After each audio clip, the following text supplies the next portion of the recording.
Welcome back. അങ്ങനെ വിവാദങ്ങൾക്കിടയിൽ Indian team ആദ്യ മത്സരം കളിക്കാനായിട്ട് ഇറങ്ങുകയാണ്. ഇംഗ്ലണ്ടിനെതിരെയുള്ള ആദ്യ T20 എന്താകും 11 എന്നുള്ള കാര്യത്തിൽ എല്ലാവരും തല പുകയുന്നുണ്ട്. ആക്ച്വലി കഴിഞ്ഞ T20 മത്സരത്തിലുണ്ടായ അതേ 11 തന്നെയായിരിക്കും പരീക്ഷിക്കാൻ സാധ്യതകൾ കൂടുതൽ. സൂര്യകുമാർ യാദവ് ഓൾറെഡി പറഞ്ഞിട്ടുണ്ട് സഞ്ജു സാംസൺ തന്നെയായിരിക്കും വിക്കറ്റ് കീപ്പർ ബാറ്റർ എന്നുള്ള കാര്യത്തിൽ. അതുകൊണ്ട് ആ ഒരു സൈഡിൽ ചേഞ്ചുകളൊന്നും തന്നെ പ്രതീക്ഷിക്കേണ്ട.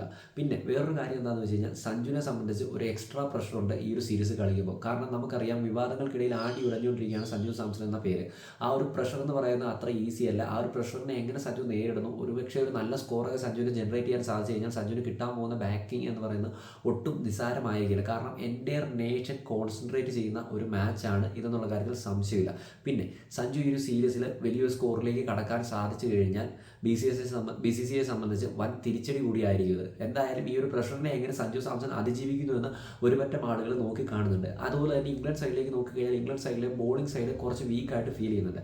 കുറച്ച് എക്സ്പീരിയൻസ് കുറവുള്ള താരങ്ങൾ ആ ഒരു ബോളിംഗ് സൈഡിൽ വന്നിട്ടുണ്ട്. അതോടൊപ്പം തന്നെ മാർക്ക് വുഡും അതോടൊപ്പം തന്നെ ജോഫ്ര ആർച്ചറും ആയിരിക്കും ഇവരുടെ പേസ് ബോളിംഗ് സൈഡിലെ ഏറ്റവും പ്രധാന കണ്ണികൾ എന്ന് പറഞ്ഞു കഴിഞ്ഞാൽ. പക്ഷേ അവിടെ നമ്മൾ നോക്കിക്കഴിഞ്ഞാൽ ജോഫ്ര ആർച്ചറിൻ്റെ തിരിച്ചുവരവെന്ന് പറയുന്നത് അത്ര എഫക്റ്റീവായിട്ടുള്ളൊരു തിരിച്ചുവരവായിട്ട് നമുക്ക് പറയാൻ സാധിക്കില്ല.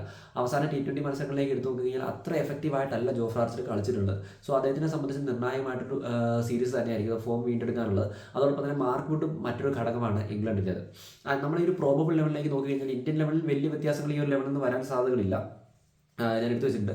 അഭിഷേക് ശർമ്മ, സഞ്ജു സാംസൺ തന്നെയായിരിക്കും opening. Tilak Varma one down, അല്ലെങ്കിൽ Suryakumar Yadav. According to the wicket loss left ഹാൻഡറാണ് പോകുന്നതെങ്കിൽ അത് ഡിപ്പെൻസ് ആണ്. നമുക്ക് സൂര്യകുമാർ യാദവിനെ ഒരിക്കലും പ്രതീക്ഷിക്കാൻ പറ്റില്ല. കാരണം അദ്ദേഹം കൂടുതൽ യങ്സ്റ്റേഴ്സിന് അവസരം കൊടുക്കുന്ന രീതിയിൽ തിലക് വർമ്മയെ കയറ്റി വിടാറുണ്ട്. അതോടൊപ്പം തന്നെ സൂര്യകുമാർ യാദവ്, തിലക് വർമ്മ, ഹാർദിക് പാണ്ഡ്യ, നിതീഷ് കുമാർ റെഡ്ഡി, റിങ്കു സിംഗ്, അക്സർ പട്ടേൽ അല്ലെങ്കിൽ വാഷിംഗ്ടൺ സുന്ദർ, മുഹമ്മദ് ഷാമി, അഷ്ദീപ് സിംഗ്, വരുൺ ചക്രവർത്തി ആയിരിക്കും ഈ ഒരു 11-ൽ വരാൻ സാധ്യതകൾ കൂടുതൽ. എന്നാലും രവി ബിഷ്ണോയെ ആദ്യ മത്സരത്തിൽ പരീക്ഷിക്കാനുള്ള സാധ്യതകൾ വളരെയധികം കുറവാണ്. പക്ഷേ ഇംഗ്ലണ്ടിൻ്റെ ബാറ്റിംഗ് സൈഡ് എന്ന് പറയുന്നത് ഭയങ്കര പവർഫുൾ ആയിട്ടൊരു ബാറ്റിംഗ് സൈഡാണ്. ഒരാൾ കളിച്ചില്ലെങ്കിൽ മറ്റൊരാൾ കളിക്കുന്ന രീതിയിലുള്ള ബാറ്റിംഗ് സൈഡാണ്.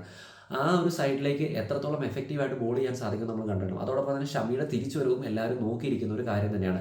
അത് ഞാൻ ഈ പറഞ്ഞ പോലെ തന്നെ പരിക്കിന് ശേഷം വളരെ കാലങ്ങൾക്ക് ശേഷമാണ് ഷമി ഒരു ഇൻ്റർനാഷണൽ മാച്ച് കളിക്കാൻ വേണ്ടിയിട്ട് വരുന്നത്. സോ പഴയ പേസും ആ ഒരു എഫക്റ്റീവ്നെസ്സും ഒക്കെ ഉണ്ടോ എന്ന് നമുക്ക് കാത്തിരുന്ന് കാണണം. ഇനി ഇംഗ്ലണ്ടിൻ്റെ പ്ലേയിങ് ലെവലിലേക്ക് നോക്കുകയും Ben Duckett, Phil Salt, Jos Buttler, Harry Brook, Liam Livingstone, Jacob Bethell, Jamie ഓട്ടഡ്, Gus Atkinson, Jofra Archer, Adil Rashid and Mark Wood. ഇതായിരിക്കും അവിടെ ഇംഗ്ലണ്ടിൻ്റെ പ്ലേയിങ് ലെവൻ കൂടുതലും വരാൻ സാധ്യതയുള്ളൂ. എന്തായാലും ഇന്ത്യയെ സംബന്ധിച്ചും സഞ്ജു സാംസനെ സംബന്ധിച്ചും വളരെയധികം നിർണായകമായിട്ടൊരു മാച്ച് തന്നെയാണ്. പിന്നെ സൂര്യകുമാർ യാദവ് കൊടുക്കുന്ന സപ്പോർട്ട് എന്ന് പറയുന്നത് ഒട്ടും നിസ്സാരമല്ല എന്ന് എല്ലാവർക്കും അറിയാം. സോ ആ ഒരു പ്രഷർ അതിജീവിച്ച് സഞ്ജു ഒരു ബിഗ് ഇന്നിങ്സ് ആണ് ഇവിടെ കളിക്കാൻ സാധിക്കുന്നതെങ്കിൽ വളരെയധികം നന്നായിരിക്കും അദ്ദേഹത്തിനെ സംബന്ധിച്ച്. നിങ്ങളുടെ അഭിപ്രായങ്ങൾ കമൻറ്റായി രേഖപ്പെടുത്തുക.